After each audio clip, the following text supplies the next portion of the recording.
Sa kabila namang naging delay, umabot na sa 3 milyong balota ang naimprenta ng Commission on Elections. May ulat on the spot si Sandra Aguinaldo. Sandra?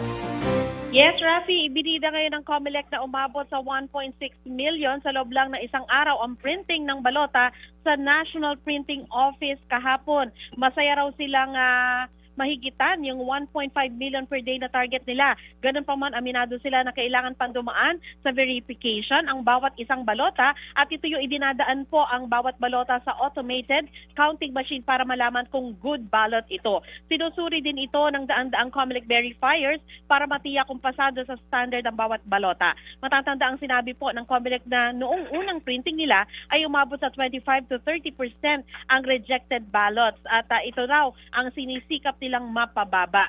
Nagsagawa ngayon ng briefing, Rafi, ang COMELEC kaugnay sa parating na eleksyon sa Mayo at ito nga po ay dinaluhan ng NAMPREL, PPCRV, Lente, PNP, AFP at Philippine Coast Guard at iba pang mga grupo na katuwang ng COMELEC sa eleksyon at diniscuss din po rito yung Bangsamoro parliamentary elections. Pinuri din ni Garcia ang AFP, PNP at Philippine Coast Guard na wala naman daw na italang paglabag sa karapatang pantao mula nang pumasok ang election period.